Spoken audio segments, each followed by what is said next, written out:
The sound of monitors beeping filled the hospital room, a constant reminder of the fragility of life.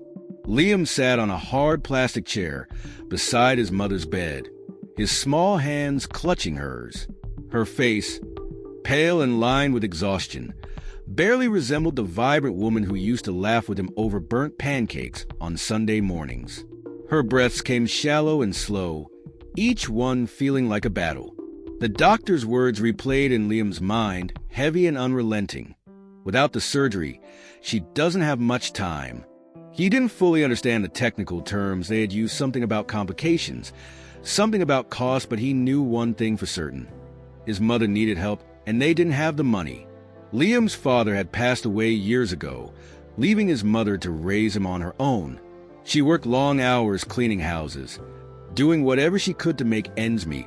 But even her endless sacrifices couldn't prepare them for this. Liam stared at her now, wondering how she could still manage a faint smile even in this state. "Don't worry, sweetie," she whispered weakly, her voice barely audible. "Everything will be okay." He wanted to believe her. He wanted to trust those words, but he had heard the nurses talking when they thought he wasn't listening. They mentioned the surgery's cost in hushed tones, shaking their heads as they glanced at his mother's chart. Liam had heard the figure was more money than they'd ever seen in their lives. That night, after being ushered out of the room so his mother could rest, Liam sat alone in the cold waiting area of the hospital. Other families came and went, their conversations filled with hope or despair, but none of them seemed to notice the small boy sitting quietly in the corner. His mind raced. He thought about all the odd jobs he could take on, all the ways he could earn a few dollars. But even as his imagination stretched to its limits, the maths never added up. He was just a kid, no matter how many lawns he mowed or groceries he carried. He couldn't make this happen on his own. It was then he overheard two nurses chatting nearby. They were discussing someone named Mr. Harris, a billionaire who lived in a mansion just outside the city. He could pay for every patient in this hospital and still have money left over, one of them said, laughing bitterly. But good luck getting him to care about anyone but himself. Liam's ears perked up. A billionaire? Someone who could help? The nurses didn't seem to think much of this Mr. Harris, but Liam didn't care. If there was even the slightest chance that this man could save his mother, he had to try. The next morning, Liam returned to his mother's room, where she was still asleep. He kissed her forehead gently, then scribbled a note on a piece of scrap paper he found in the corner of the room. "I'll be back soon. I love you." He left it on the bedside table, his small heart pounding with determination. The journey to Mr. Harris's estate was longer than he had anticipated. Liam didn't have money for a bus, so he walked. The soles of his sneakers were already worn thin, and the November air bit at his cheeks, but he didn't stop. Every step brought him closer to what he hoped would be a miracle. By the time he reached the towering gates of Mr. Harris's mansion, his legs ached, and his hands were trembling not from the cold, but from fear. He looked up at the imposing structure beyond the gates. The mansion seemed more like a palace, with its sprawling gardens and ornate design. Liam had never seen anything like it. For a moment, he felt small, insignificant. How could someone like Mr. Harris, living in a world so far removed from Liam's, possibly care about a boy and his sick mother? But then he thought of her smile, her laughter, her unwavering strength even when life had been so unkind. He couldn't let his fear stop him. Taking a deep breath, he approached the intercom system near the gate and pressed the button. There was a crackle of static before a voice barked. "State your business." Liam's voice wavered, but he forced himself to speak. "I need to see Mr. Harris. It's really important." There was silence on the other end, followed by a scoff. "Mr. Harris doesn't take visitors, especially not uninvited ones. Go home, kid. Please," Liam cried, his desperation spilling over. "My mom's dying, and I just need to talk to him. Please." The intercom went dead. Liam stared at it for a moment, his hope fading, but he didn't leave. Instead, he sat down on the cold pavement outside the gate, determined to wait as long as it took. Hours passed. The sun dipped lower in the sky, and the chill deepened, but Liam stayed. Inside the mansion, Mr. Harris glanced out of his study window, his gaze falling on the small figure huddled by the gate. At first, he dismissed it, probably some kid looking for trouble. But as the hours ticked by, his curiosity grew. Why hadn't the boy left?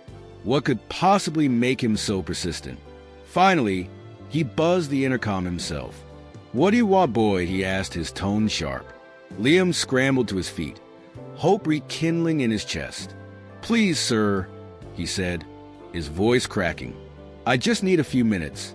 My mom, she's really sick, and the hospital says she won't make it without surgery. I don't have anyone else to turn to." There was a long pause. Mr. Harris didn't respond right away, and Liam's heart sank, fearing he had already been dismissed. But then, to his astonishment, the gates began to open. Liam stared in disbelief as the path to the mansion stretched out before him.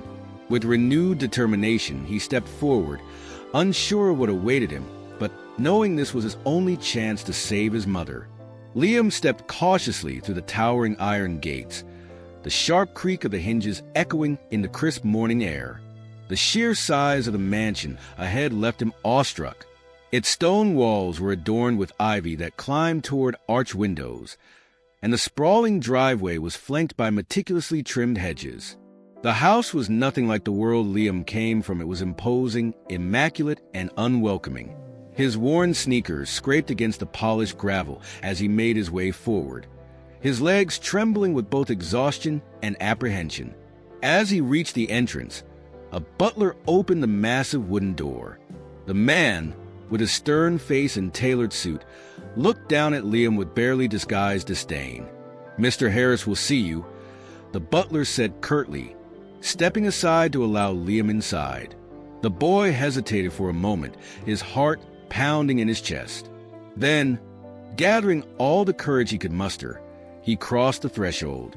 The interior of the mansion was even more intimidating than its exterior. Gleaming marble floors stretched in every direction, and a grand chandelier hung from the ceiling, casting soft golden light across the space. Expensive-looking artwork lined the walls, and an ornate staircase spiraled upward like something out of a fairy tale. Liam couldn't help but feel like he didn't belong here, his scuffed shoes and threadbare jacket a stark contrast to the luxury around him. The butler led him through a series of hallways until they reached a large study.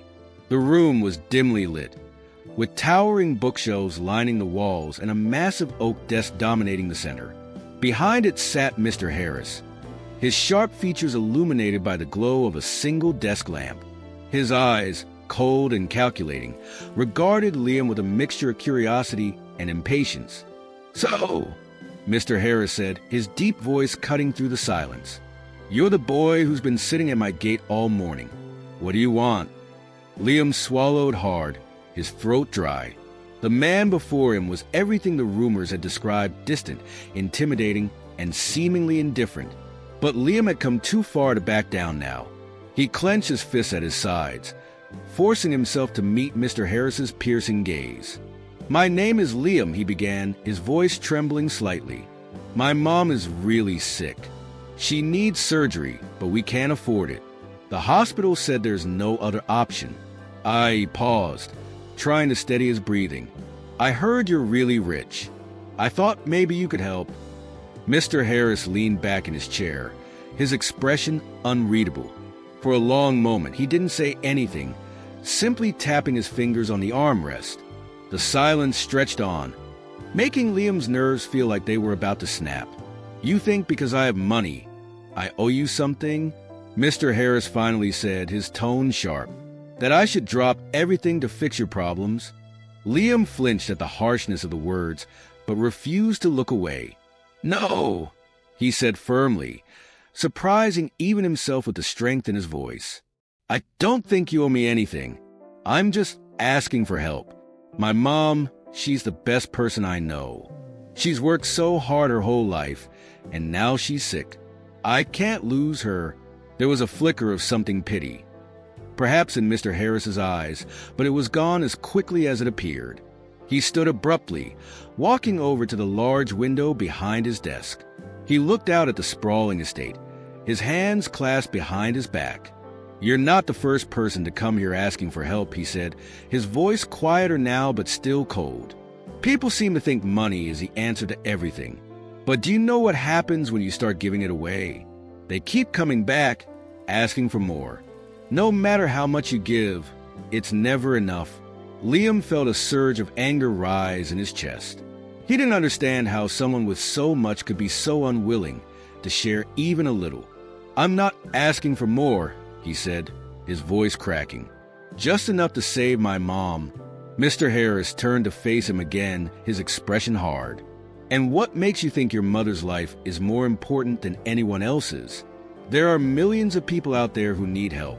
Why should I choose her?" Tears welled up in Liam's eyes, but he refused to let them fall. "Because she's my mom," he said simply, "and I'll do anything to save her."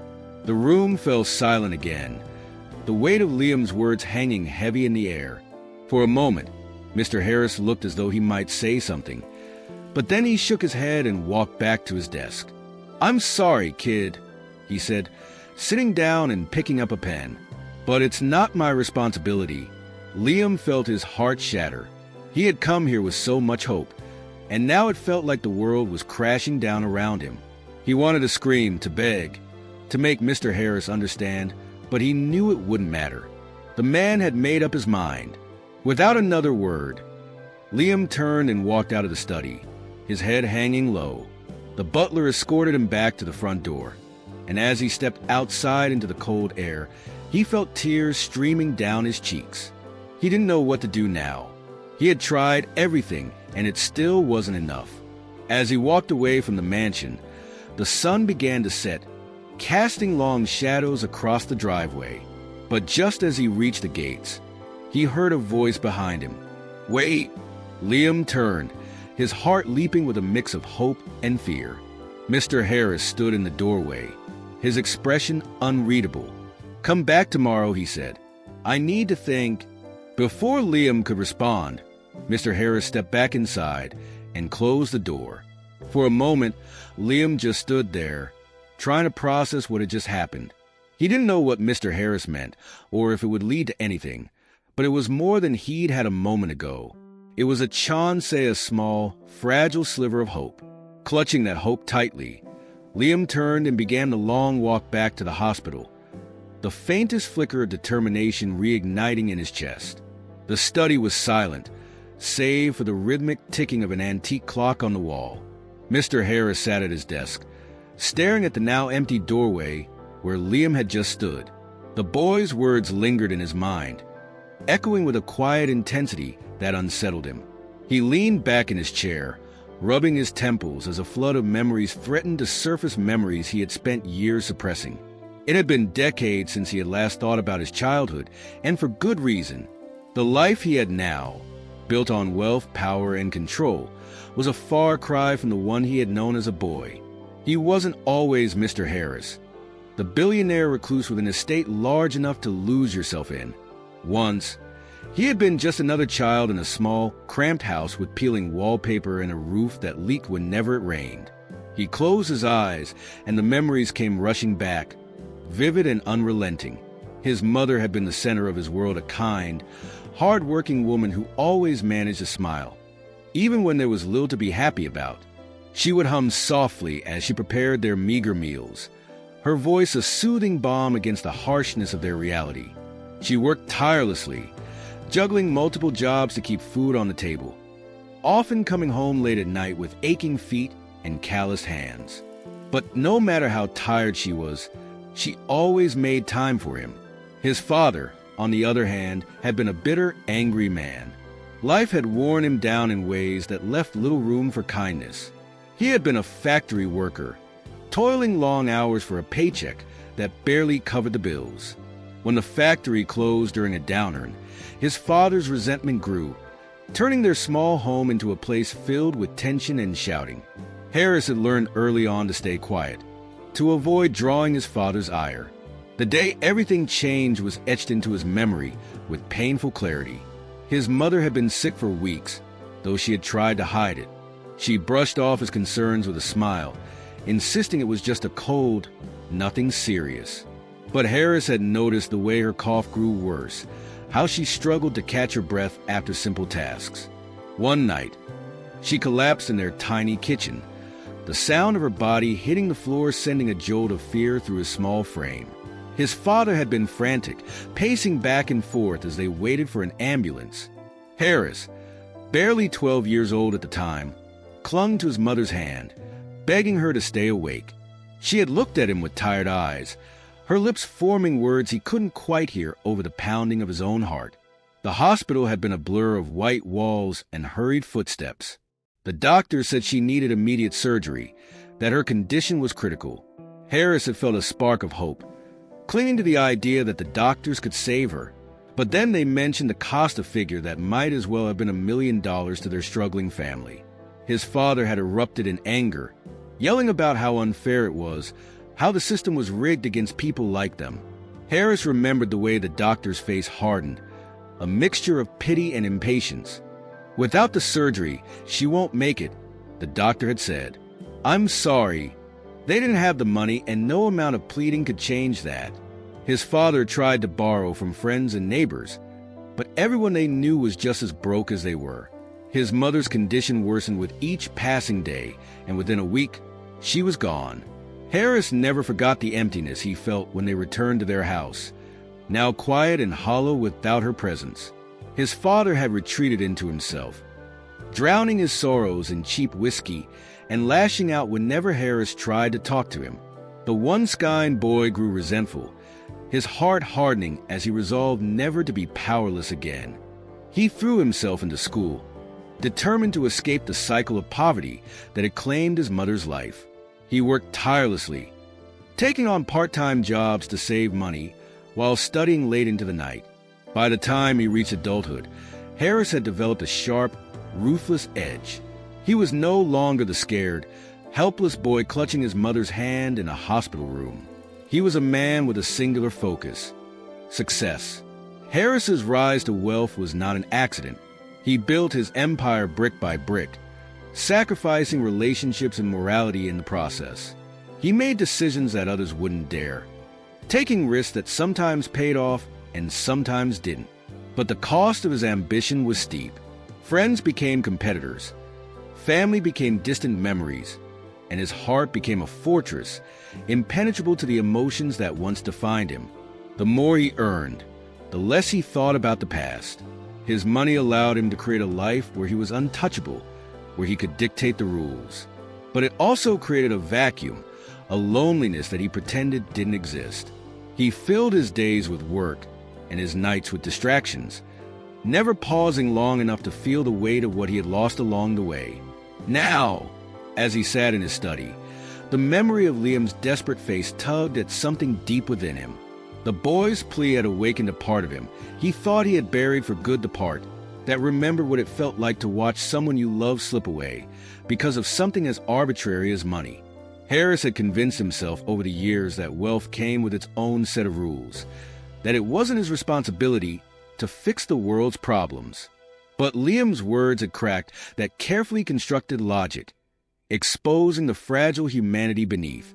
He opened a drawer in his desk, pulling out an old, faded photograph. It was the only picture he had of his mother, taken years before her illness. She was smiling, holding a much younger version of himself in her arms. He stared at the image, his chest tightening as a wave of guilt washed over him. He had spent so long trying to outrun his past that he had forgotten the lessons it had taught him. Harris placed the photograph back in the drawer and closed it gently. He leaned back in his chair, staring at the ceiling as he wrestled with the emotions swirling inside him. He wasn't sure what he could do for Liam and his mother, or if he even wanted to get involved. But one thing was certain. The boy's courage and determination had shaken something loose within him, something he couldn't ignore.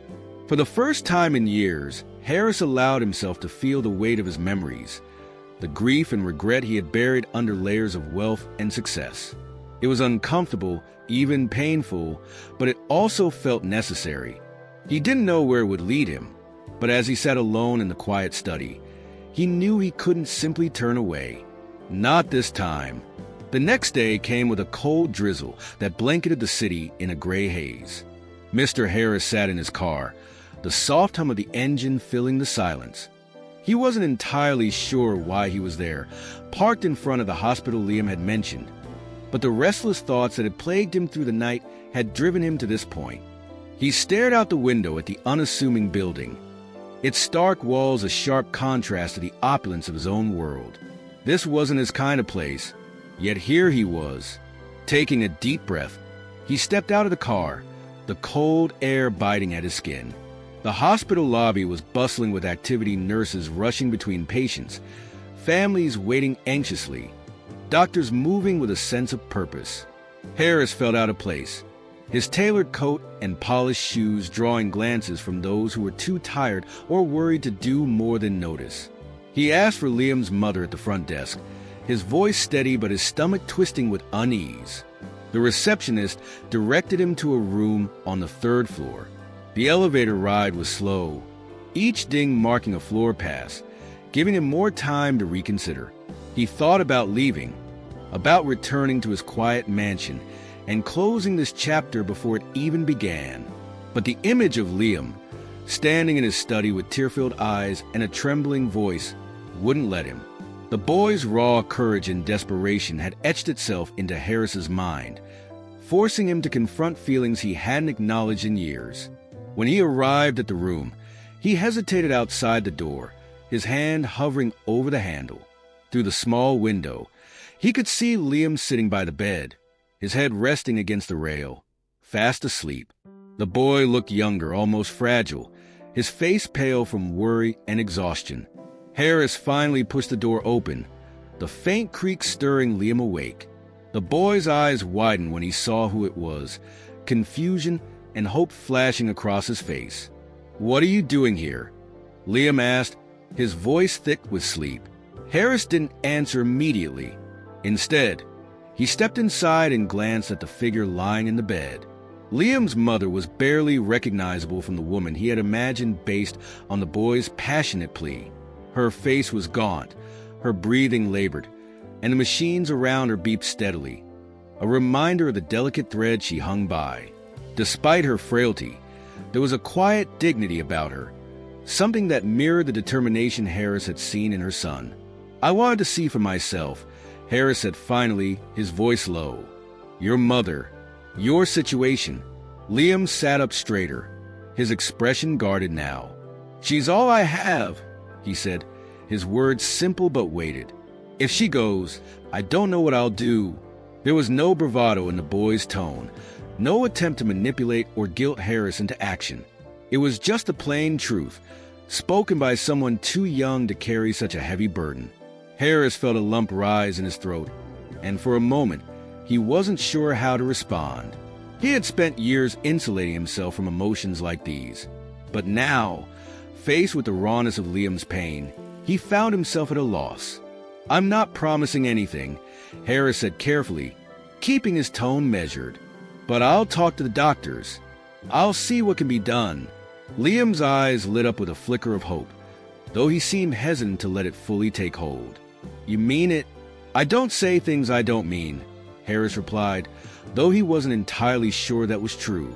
Still, he knew he couldn't walk away now, not after seeing the boy and his mother like this.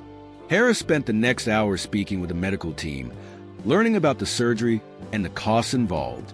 The doctors explained that while the procedure was complex, it was her best chance at survival. The price tag was staggering, even by Harris's standards, though not because he couldn't afford it. Rather, it was the principle of the matter. This was a situation he had long convinced himself wasn't his problem to solve. Yet as he stood in the sterile hallway, listening to the clinical details of a life hanging in the balance, he couldn't shake the memory of his own mother and the desperate, futile attempts to save her. After the doctors left, Harris returned to the room. Liam was still there, his small frame dwarfed by the hospital chair he sat in. Harris looked at the boy and saw more than just a plea for help. He saw himself, decades ago, sitting by another hospital bed, clinging to a hope that had ultimately slipped through his fingers. "I'll cover it," Harris said abruptly, the word surprising even himself. Liam blinked, as if he hadn't heard correctly. "You mean you'll pay for the surgery?" "Yes," Harris said, his voice firmer now. "But that's not all. I'm going to make sure she gets the best care possible. I'll see to it myself." The boy's face crumpled, and for a moment, Harris thought he might cry. Instead, Liam stood and walked over to him, his small hand reaching out.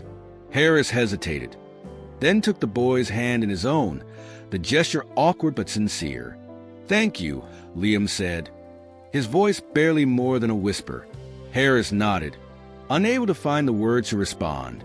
He left shortly after, the weight of his decision settling heavily on his shoulders. As his car pulled away from the hospital, he stared out the window, his mind racing. He had thought this would be a simple act of charity, something he could do and then walk away from. But he already knew it wouldn't be that easy. Liam and his mother had stirred something in him that he couldn't ignore, something that had been dormant for far too long. That night, Harris sat in his study, a glass of whiskey untouched on the desk beside him. He thought about the boy, about the strength it must have taken to walk up to a stranger's mansion and plead for help. It was a strength Harris wasn't sure he would have had at that age, even with his mother's life on the line. He felt a pang of guilt for the way he had initially dismissed Liam, for the cold words he had spoken in the study. The boy had deserved better than that. For the first time in years, Harris felt uncertain not about his wealth or his ability to solve problems, but about what kind of man he had become. He had spent so long guarding himself against the world that he had forgotten what it meant to truly connect with someone, to care about something beyond his own interests. Helping Liam's mother wasn't just about the money.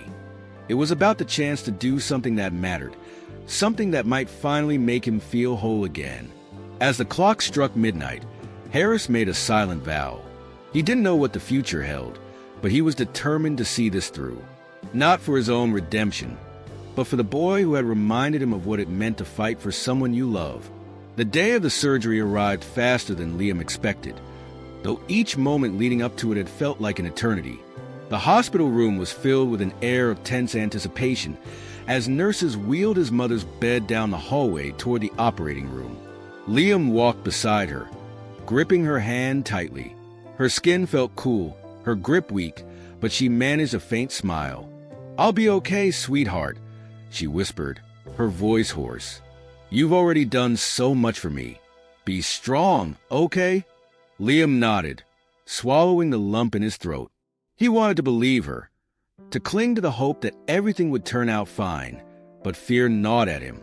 As they reached the doors of the operating room, a nurse gently guided him back. Liam reluctantly let go of his mother's hand, his heart pounding as he watched her disappear behind the doors. The sound of them closing echoed in his mind, final and heavy. Mr. Harris stood nearby, his presence as commanding as ever, though his expression was softer than Liam had seen before. He had been there all morning, coordinating with the doctors and hospital staff to ensure everything went smoothly. Liam didn't fully understand the extent of what Mr. Harris had done, but he knew it was more than just paying for the surgery. The billionaire had insisted on bringing in a renowned surgeon, someone who specialized in complex procedures like his mother's. It was a gesture that Liam couldn't begin to put into words. Now, as the hours stretched on, they found themselves in the waiting room, an uncomfortable silence hanging between them. Liam sat in a stiff chair, his knees pulled up to his chest, while Mr. Harris stood by the window, staring out at the dreary gray sky. Occasionally, the faint sounds of hospital life filtered in murmured conversations, the squeak of shoes on linoleum, the distant beep of monitors, but the waiting room felt like its own separate world, isolated and still. "Do surgeries always take this long?" Liam asked suddenly, his voice small. Mr. Harris turned to him, breaking out of his own thoughts. "Some do," he replied, though he didn't sound entirely sure. "The important thing is that she's in good hands." Liam nodded, though his anxiety didn't ease. He glanced at the clock on the wall, watching the seconds tick by as if they were hours. Every now and then, he would shift in his seat, fidgeting with the hem of his shirt or tapping his foot nervously. Mr. Harris noticed but said nothing, unsure of how to comfort the boy. He wasn't used to this waiting, feeling powerless, being invested in something so deeply personal. After what felt like an eternity, a doctor finally entered the room, his face calm but serious. Both Liam and Mr. Harris rose to their feet, their hearts racing. The doctor offered a reassuring smile before speaking. "The surgery went well," he said, his tone steady. "It was a difficult procedure, but there were no complications. She's stable and in recovery now. It'll take time, but she has an excellent chance of making a full recovery." The relief that washed over Liam was almost overwhelming. He felt his knees go weak, and tears welled up in his eyes. "She's okay?" he asked, his voice trembling. "She's okay," the doctor confirmed. "You can see her once she wakes up, but for now, she needs to rest." Liam nodded, unable to speak through the emotions choking him.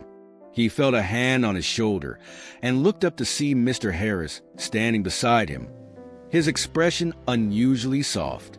There was something unspoken in the man's eyes, a quiet acknowledgement of the moment's gravity. "Thank you," Liam managed to say, directing the words to both the doctor and Mr. Harris. It was all he could think to say, though it didn't feel like enough. As the doctor left, Liam sat back down, the tension in his body finally beginning to ease. For the first time in weeks, he allowed himself to breathe, to hope, to imagine a future where his mother was healthy, and they could go back to the life they had before everything fell apart. Mr. Harris took a seat beside him, and for a while, they sat in companionable silence, the weight of their shared relief filling the room. Later that day, when Liam was finally allowed to see his mother, he practically ran to her bedside. She was still groggy from the anesthesia, her eyelids heavy and her movements slow, but when she saw Liam, she managed a small smile. "Hey, baby," she murmured, her voice barely audible. "You've been taking care of me, haven't you?" Liam nodded, tears streaming down his face. "I told you I'd figure it out," he said, his voice breaking. Mr. Harris helped. He made it happen. Her gaze shifted to the doorway, where Mr. Harris stood quietly, observing the reunion. For a moment, her expression was unreadable, a mix of surprise and gratitude. She raised a weak hand, gesturing for him to come closer. Harris hesitated, then stepped forward, his usual composure slightly faltering under the weight of her gaze. "Thank you," she said softly, her words filled with emotion. "I don't know what we would have done without you." Harris nodded, his throat tight. "It was the right thing to do," he said simply, though the words didn't fully capture what he felt. He wasn't used to gratitude like this, to being seen as more than just a man with money and influence. It was unsettling, but also strangely fulfilling. Over the next few days, as Liam's mother began to recover, Harris found himself visiting the hospital more often than he had anticipated. He brought books and small gifts for Liam, who was always by his mother's side, and occasionally sat with them, listening to their stories and learning more about their lives. It was a world far removed from his own, yet he found himself drawn to their resilience and warmth. As his mother's strength returned, so did her humor and kindness. She joked with the nurses, offered words of encouragement to other patients, and often thanked Harris, even when he insisted it wasn't necessary. Watching her, Harris couldn't help but think of his own mother and how she might have been if she'd had the same chance. The thought brought a pang of both regret and hope, a reminder of what he had lost and what he could still help others gain. For Liam, seeing his mother recover felt like a miracle. Each day brought new progress, new reasons to believe that their lives could return to something resembling normal. But it wasn't just his mother's recovery that gave him hope. It was Mr. Harris's presence, his quiet support, and unexpected kindness. Liam had gone to the man as a desperate boy begging for help, but now he saw him as something more: a protector, a mentor, maybe even a friend. As the weeks went on and his mother grew stronger, Liam began to dream again. He talked about his aspirations, about wanting to become a doctor so he could help people like his mother. Harris listened, offering encouragement and advice, though he rarely spoke about himself. He didn't feel the need to. For once, it wasn't about him. It was about Liam, about his mother, about the life they had ahead of them. And for the first time in a long while, Harris felt like he was part of something meaningful, something real. As the days turned into weeks, Liam's mother continued her steady recovery, regaining strength that had seemed almost impossible just a short time ago. Her pale complexion began to show hints of color, and the spark in her eyes, dulled by weeks of illness, gradually returned. Liam was always by her side, his boyish energy spilling into the room as he recounted stories, shared his dreams, and cracked jokes that made her laugh softly despite her exhaustion. Mr. Harris visited the hospital frequently, often under the pretense of checking on logistics or speaking with doctors. In reality, he found himself drawn to the small family, intrigued by their resilience and the warmth that seemed to envelop them despite their struggles. It wasn't something he was used to, a sense of connection that wasn't tied to business deals or the calculated relationships he had maintained for years. This was different. It felt unguarded, honest. Liam, for his part, began to see Mr. Harris in a new light. At first, the man had seemed untouchable, a cold figure of wealth and power who had begrudgingly agreed to help out of some sense of obligation. But as Harris continued to show up, sometimes bringing small gifts or snacks Liam loved, the boy realized there was more to him than he had first assumed. One afternoon, as Harris sat quietly in the corner of the room reading a newspaper, Liam decided to speak up. "Do you have kids?" Liam asked, his tone curious. The question caught Harris off guard, and he lowered the paper, meeting the boy's gaze. "No," he said after a pause. "I never married, never had a family." "Why not?" Liam pressed, his wide eyes brimming with genuine curiosity. "Don't you ever get lonely?" Harris hesitated, unsure how to answer. It wasn't a question he often thought about, much less discussed. "Work kept me busy," he said finally, though he knew it wasn't the full truth. "And I suppose I just never made the time for it." Liam nodded, his expression thoughtful. "I think you'd be a good dad," he said earnestly, his words startling Harris with their sincerity. "You're kind, even if you don't show it all the time." Harris felt an unexpected warmth at the boy's words, though he didn't quite know how to respond.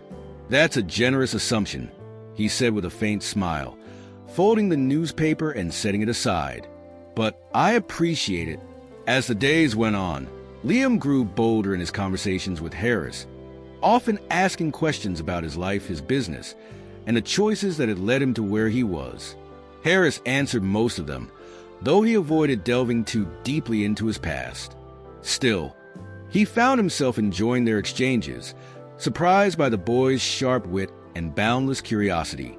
Liam had a way of looking at the world that reminded Harris of a younger version of himself, back before life had hardened him. One afternoon, while his mother napped, Liam asked Harris about his childhood. Harris was reluctant at first, the memories still raw despite the years that had passed. But as Liam sat there, his expression open and patient, Harris found himself sharing fragments of his story, the cramped house, his hard-working mother, the struggles they had faced together. He spoke about the factory where his father had worked, the loss of his mother, and how it had shaped his relentless drive for success. Liam listened intently, his young mind piecing together the picture of a man who had been shaped by pain and loss, much like himself. "That's why you helped us, isn't it?" Liam asked softly. "Because you know what it's like." Harris nodded slowly, his gaze fixed on a distant point. "I suppose that's part of it," he admitted. "But it's also because of you. You reminded me of something I'd forgotten, what it means to fight for someone you love." Liam's cheeks flushed with pride at the admission, and he smiled. "Well, I'm glad you remembered," he said, "because without you, I don't know what we would have done." Their bond deepened with each passing day. Harris began to feel less like an outsider and more like a part of their small, makeshift family. He brought books for Liam, carefully selecting titles he thought the boy might enjoy, and often stayed to discuss them. Liam, in turn, shared his dreams of becoming a doctor, inspired by the care his mother had received and the desire to help others the way Harris had helped them. "You'd make a good doctor," Harris said one evening, surprising Liam. "You have the drive for it, and the heart." "You think so?" Liam asked, his eyes lighting up. "I do," Harris said firmly, "and I'd be happy to help you get there. Whatever you need, school, resources, connections, you have my support." Liam's gratitude was immediate and overwhelming. "Thank you," he said, his voice thick with emotion. "I'll make you proud, I promise." As Liam's mother regained her strength, she began to notice the bond forming between her son and Harris. At first, she had been wary of the billionaire's motives, unsure why someone so distant from their world would involve himself so deeply. But as she watched Harris interact with Liam, saw the way he listened to her son and encouraged him, her skepticism began to fade. She saw in Harris a man who had been deeply hurt by life, someone who had built walls to protect himself, but was now letting them down brick by brick. "You've done more than I could have ever asked for," she told Harris one evening, her voice filled with quiet gratitude. "Not just for me, but for Liam. You've given him hope. That's something I'll never be able to repay." Harris shook his head. "You don't owe me anything," he said. "If anything, I owe you. You and Liam, you've reminded me of what really matters." Her eyes softened and she smiled. "Well, whatever the reason, thank you." For Harris, those words meant more than he could express. He hadn't set out to find redemption or connection when he agreed to help Liam's family, but somehow, that's exactly what he had found. In their presence, he felt a sense of purpose he hadn't known he was missing. It was a feeling he didn't want to let go of. By the time Liam's mother was well enough to leave the hospital, Harris had become a fixture in their lives. He arranged for them to move into a better apartment, one that was closer to Liam's school and equipped with everything his mother needed for her recovery. Liam was overjoyed, and his mother, though overwhelmed by the generosity, accepted with grace. As they settled into their new home, Harris continued to visit, his role in their lives evolving from benefactor to something more personal. He found himself looking forward to their dinners together, the laughter and warmth that filled the air, the simple joy of being part of something real. For Liam, Harris had become more than just a man who saved his mother's life. He was a mentor, a friend, and perhaps even the father figure he had lost so long ago. And for Harris, Liam and his mother had become a beacon of light in a life that had long been shrouded in shadows. Together, they had formed a bond that transcended circumstances, one built on trust, gratitude, and the shared understanding of what it meant to fight for those you love. Mr. Harris found himself staring out of his office window, the sprawling view of the city below blurring as his mind wandered. The idea had taken root during one of his visits to Liam and his mother, watching them rebuild their lives with a quiet resilience that stirred something in him. Their gratitude had been genuine, but it wasn't just their thanks that lingered with him. It was the realization that so many others were out there, trapped in similar struggles, with no one to help them. He knew he had the resources to make a difference, but it wasn't just about writing checks or donating to faceless organizations. For the first time, Harris wanted to create something lasting, something personal. It wasn't about redemption anymore. It was about purpose. The question was how to begin. The answer came on a rainy afternoon as he sat with Liam and his mother in their modest but comfortable new apartment. Liam was talking about his dreams of becoming a doctor, his words brimming with enthusiasm. Harris listened intently, his usual stoic demeanor softening as the boy spoke. When Liam paused to catch his breath, Harris leaned forward.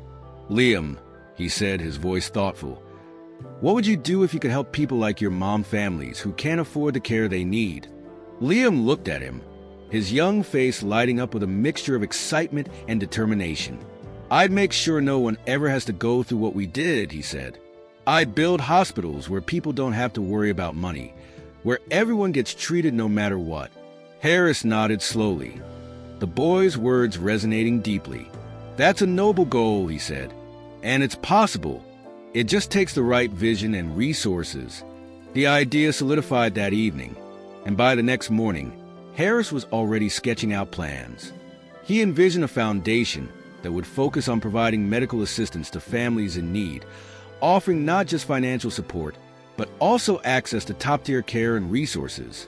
It would be named after Liam's mother, a tribute to the strength and courage she had shown throughout her ordeal. He reached out to his network, assembling a team of advisors who specialized in philanthropy and healthcare.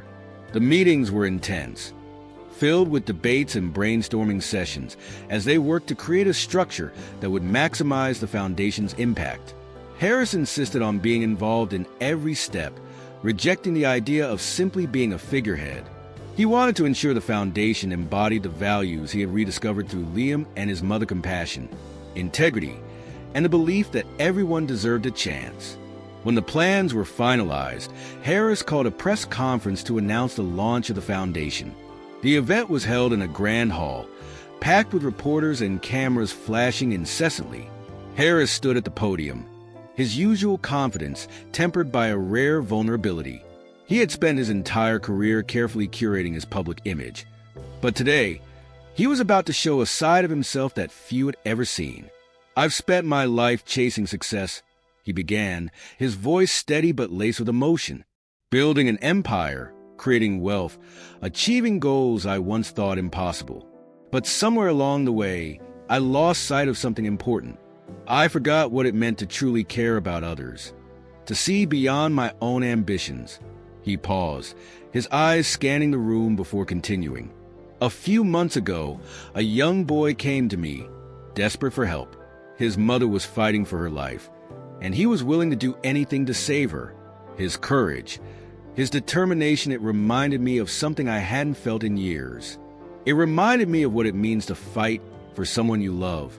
Harris went on to share Liam's story, careful not to sensationalize it, but highlighting the strength of the boy and his mother. He spoke about the struggles they had faced, the sacrifices they had made, and how their journey had inspired him to take action. When he revealed the details of the foundation, the room erupted in applause. The foundation's mission was simple yet profound: to provide medical assistance to families in need, ensuring that no one would have to face life-threatening conditions alone or unsupported. It would fund surgeries, offer counseling services, and even provide scholarships for aspiring medical students like Liam. Harris made it clear that this wasn't a one-time effort or a publicity stunt. It was a lifelong commitment to making a tangible difference. After the press conference, the reaction was overwhelming.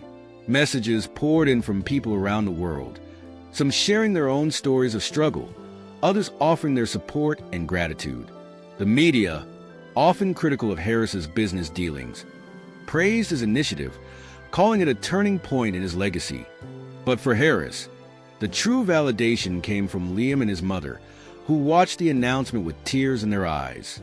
The foundation quickly took shape, with offices established and partnerships formed with hospitals and healthcare providers. Harris visited each site personally, meeting with doctors, patients, and families to ensure the foundation's work was making an impact. He found himself more engaged than he had been in years, driven not by profit margins or shareholder expectations, but by the knowledge that he was helping to change lives. Liam often accompanied him on these visits, his youthful enthusiasm infectious. The boy became something of an unofficial ambassador for the foundation, sharing his story with other children and families to give them hope. Harris watched with pride as Liam grew more confident, his natural compassion shining through in every interaction. It was clear that the boy was destined for great things, and Harris felt honored to be a part of his journey. One day, during a visit to a hospital that the foundation had recently partnered with, Liam approached Harris with a question that caught him off guard. "Do you ever think about your mom?" the boy asked, his voice gentle. Harris hesitated, the familiar pang of loss surfacing. "I think about her every day," he admitted. "And I think about what she would say if she could see this." "If she could see you," Liam smiled, his eyes shining with admiration. "She'd be proud," he said simply. Those words stayed with Harris long after they left the hospital. They reminded him of why he had started this journey, of the lessons he had learned from his own pain and from Liam's unwavering hope. The foundation wasn't just about helping others, it was about honoring the memory of the people they had loved and lost, about creating something good from the hardships they had endured. As the foundation continued to grow, Harris found himself feeling something he hadn't experienced in years: fulfillment. It wasn't the kind that came from closing a big deal or seeing his name on the front page of a business magazine. It was deeper, quieter, and far more meaningful.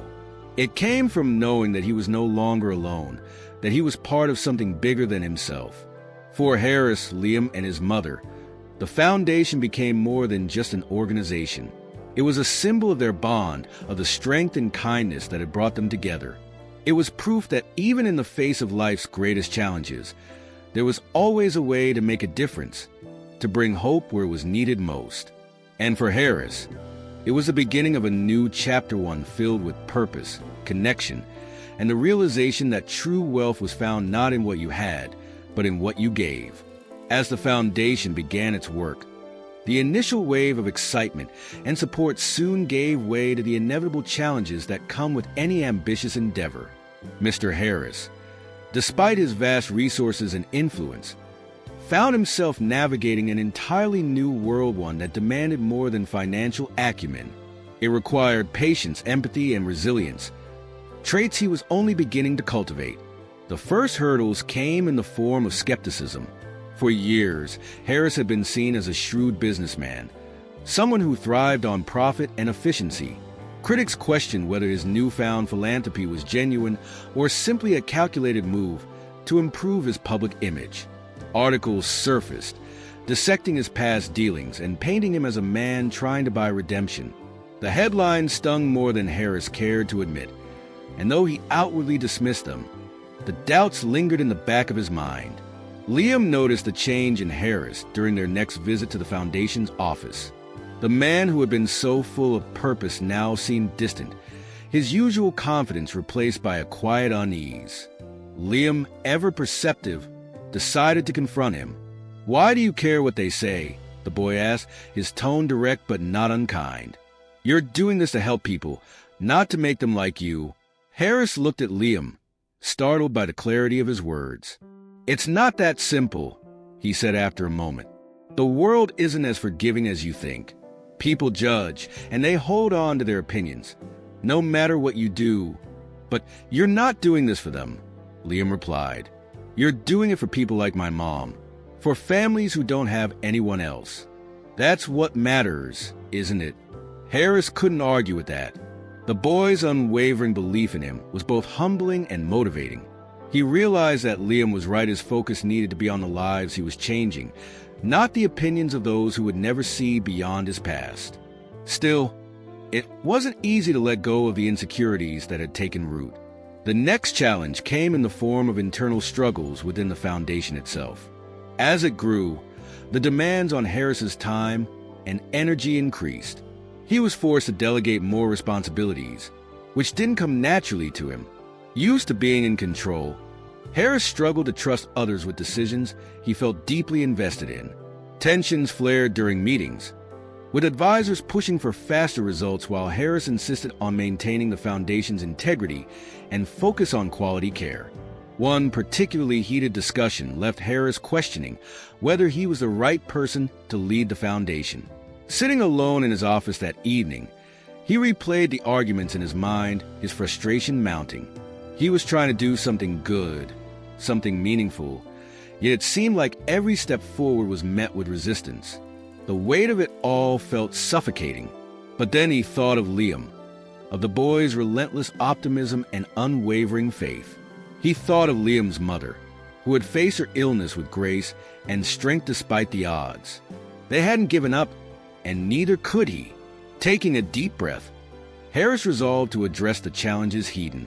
He reached out to his team, acknowledging his own shortcomings and working to rebuild trust and collaboration. It wasn't easy, but over time, the foundation's operations began to run more smoothly, and Harris felt a renewed sense of purpose. Even as the foundation found its footing, Harris faced personal challenges that were harder to navigate. The deeper he became involved in the lives of the people he was helping, the more he was forced to confront his own past. During one hospital visit, he met a young girl whose situation mirrored his own childhood. Her mother was gravely ill, and her father had abandoned them, leaving her to shoulder responsibilities far beyond her years. As Harris listened to her story, he felt an ache in his chest that he hadn't felt in decades. It was as if he were looking into a mirror, seeing a reflection of the boy he had once been. That night, as he sat in his study, the memories came flooding back. He thought of his mother, of her laugh, her warmth, and the sacrifices she had made for him. He thought of the helplessness he had felt when she was taken from him, and the bitterness that had driven him to bury those emotions for so long. For the first time in years, Harris allowed himself to grieve not just for his mother, but for the boy he had been, and for all the years he had spent trying to outrun the pain. But with the grief came a sense of clarity. Harris realized that his past didn't have to define him. It could shape him, guide him, but it didn't have to hold him back. He could take the lessons he had learned from his struggles and use them to create something good, something lasting. The foundation wasn't just about helping others, it was about healing himself, about finding redemption not through erasing his past, but by embracing it.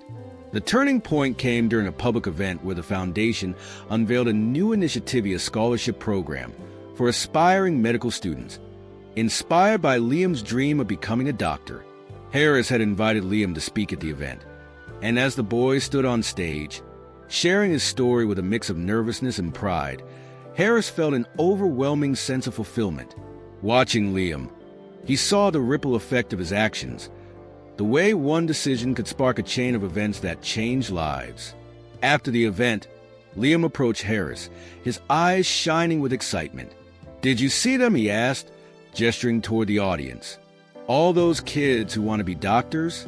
They're going to do amazing things." Harris smiled, his heart swelling with pride. "They will," he said, "and so will you." In the months that followed, the foundation flourished, helping hundreds of families and inspiring countless others to get involved. Harris found himself more at peace than he had been in years. His life no longer defined by the relentless pursuit of wealth, but by the impact he was making. The challenges hadn't disappeared, they never would, but they no longer felt insurmountable. With each hurdle he overcame, Harris felt stronger, more certain that he was on the right path. One evening, as he sat with Liam and his mother in their cozy living room, Harris reflected on how far they had all come. The boy who had shown up at his gate, desperate and afraid, was now full of hope and determination. The woman who had faced death with quiet courage was now healthy and vibrant, her laughter filling the room. And Harris himself, once a man consumed by ambition and isolation, had found a sense of purpose that he hadn't even realized he was searching for. For Harris, redemption wasn't about erasing the mistakes of his past.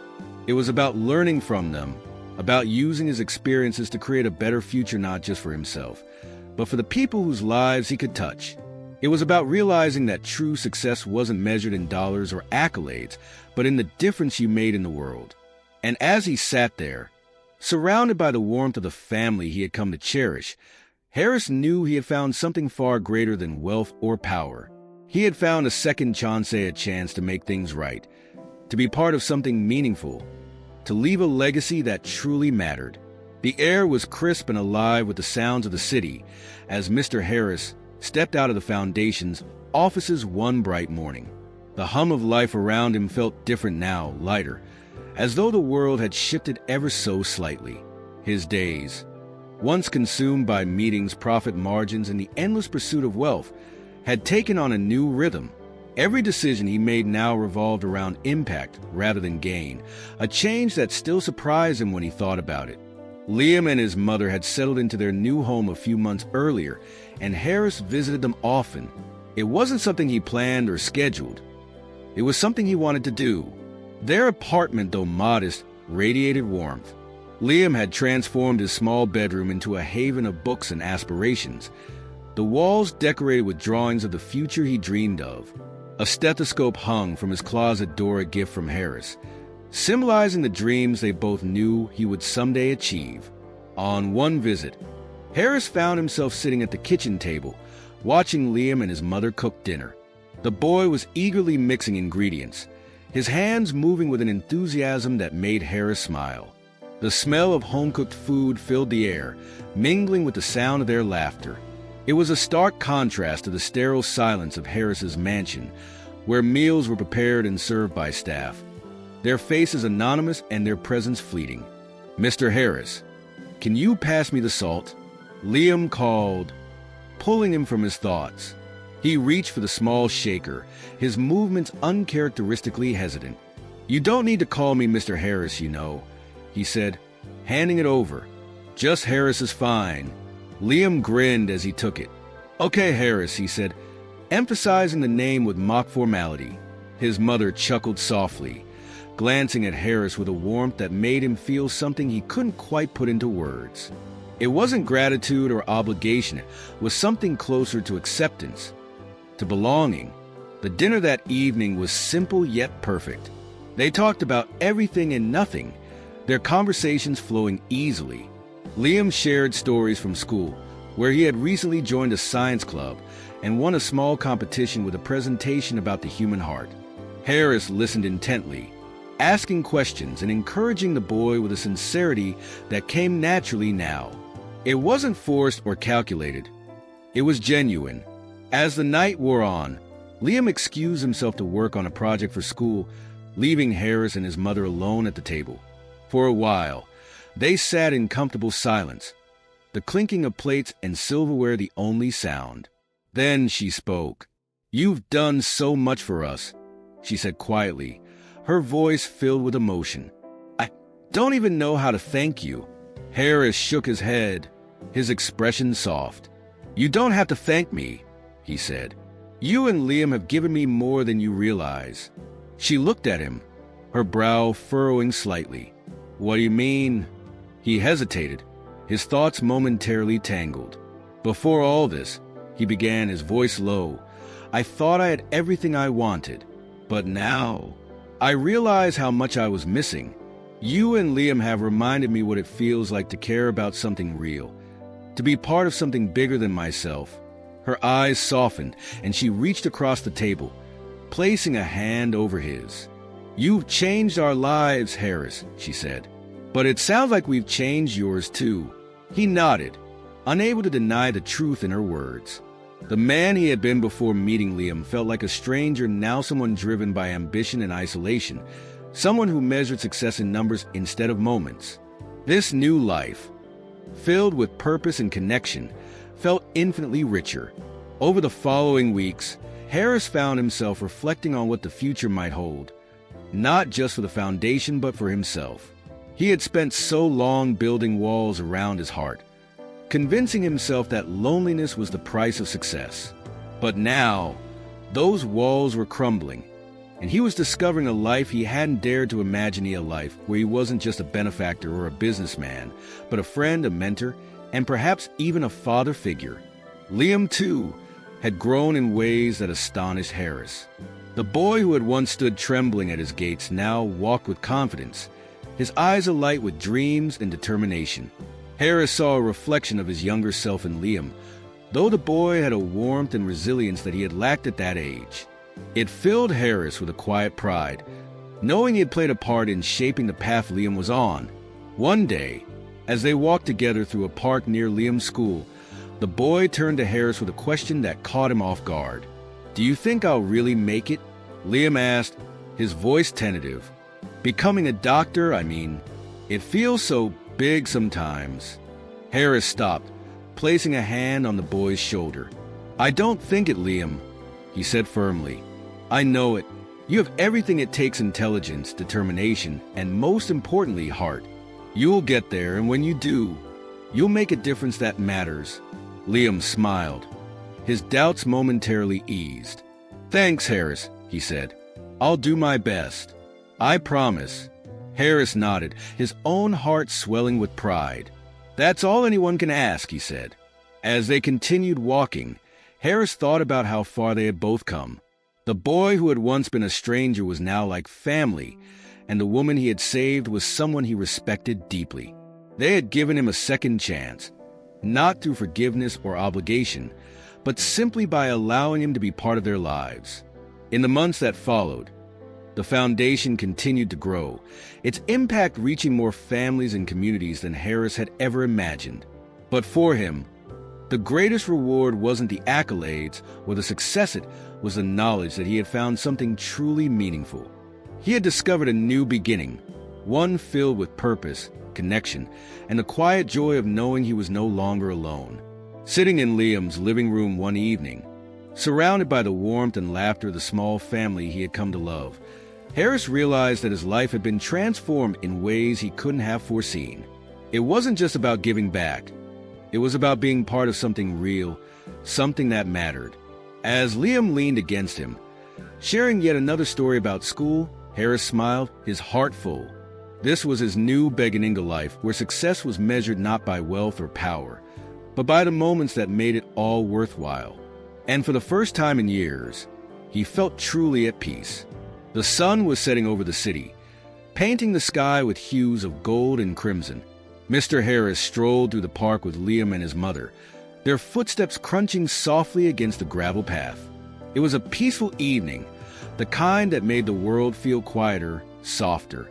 Liam darted ahead, his energy boundless as he raced toward a fountain at the park's center, the water sparkling in the fading light. Harris watched him, a faint smile tugging at his lips. "He's come so far," Liam's mother said softly, walking beside Harris. There was pride in her voice, mingled with gratitude that didn't need to be spoken. Harris nodded, his gaze still fixed on the boy. "He has," he said, his voice thoughtful. "He's going to do great things. I have no doubt." As they approached the fountain, Liam turned back to them, waving excitedly. "Harris, come see this," he called, his voice filled with wonder. Harris chuckled and quickened his pace, his usually measured steps uncharacteristically light. When he reached the boy, Liam was pointing at the ripples in the water, the way the fading sunlight made them shimmer. It was such a small thing, but Liam's enthusiasm was contagious. "Isn't it amazing?" Liam asked, looking up at Harris with bright eyes. Harris nodded, his smile widening. "It is," he said simply. And in that moment, he wasn't thinking about business or responsibilities or the long road that had brought him here. He was just present, fully immersed in the joy of the moment. They sat by the fountain for a while, Liam leaning against Harris as they watched the water dance. The boy's mother joined them, her laughter blending with Liam's as he shared stories about school and his plans for the future. Harris listened, feeling a warmth he hadn't known he needed. It wasn't just the joy of their company, it was the sense of belonging, of being part of something that mattered. As the sky darkened, Liam grew quieter, his energy finally waning. He rested his head against Harris's arm, his voice soft as he asked, "Do you think I'll make you proud, Harris?" Harris looked down at him, his heart swelling with emotion. "You already have," he said, his words steady and sincere. "Every day, you make me proud." Liam smiled, his eyes closing as he leaned closer. Harris felt a lump rise in his throat, but he swallowed it down, his hand gently resting on the boy's shoulder. He glanced at Liam's mother, who met his gaze with a knowing smile, her eyes glistening with unshed tears. No words were needed between them. The bond they had formed spoke volumes. Later, as they made their way back to the apartment, Liam's steps slowed, his fatigue finally catching up with him. Harris offered his hand, and the boy took it without hesitation, their fingers intertwining in a way that felt natural, unspoken. They walked together, the quiet hum of the city around them, the warmth of their connection palpable. When they reached the apartment building, Liam's mother turned to Harris, her expression soft. "Would you like to stay for dinner?" she asked, her tone hopeful. Harris hesitated for only a moment before nodding. "I'd like that," he said. Inside, the atmosphere was warm and inviting, the smells of home-cooked food wafting through the air as Liam's mother began to prepare a meal. Harris sat at the small kitchen table, watching as Liam excitedly set the table, his youthful exuberance infectious. It was a simple scene, yet it felt profound, a moment that Harris knew he would carry with him forever.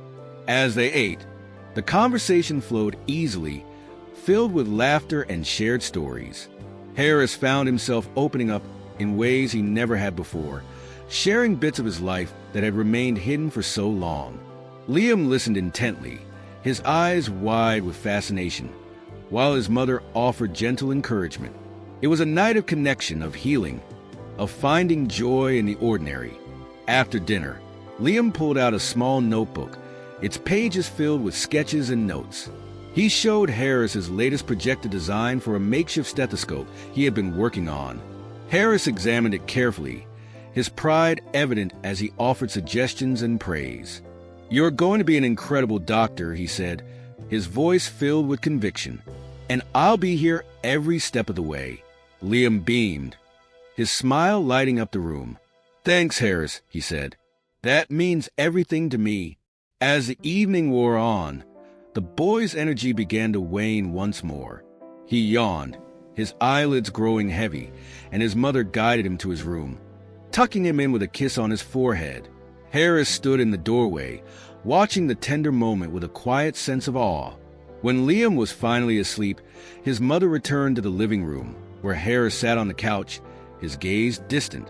She joined him, her presence grounding him as they sat in companionable silence.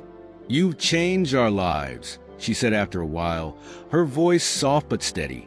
"I don't think we'll ever be able to thank you enough." Harris shook his head, his expression earnest. "You don't owe me anything," he said. "If anything, I should be thanking you. You and Liam, you've given me something I didn't even know I needed." She smiled, her eyes glistening. "Well, whatever the reason, we're glad you're here." Harris nodded, his heart full. As he left the apartment later that night, he felt a sense of peace that had eluded him for so long. He had spent years chasing success, building an empire, and isolating himself from the world. But now, he had found something far more meaningful, a sense of purpose, a connection that transcended wealth or status. As he walked down the quiet street, the city lights casting a soft glow around him, Harris felt a warmth he hadn't known in decades. He had found a new beginning, not in the vast halls of his mansion or the bustling offices of his empire, but in the laughter of a boy, the strength of a mother, and the simple, undeniable joy of being part of their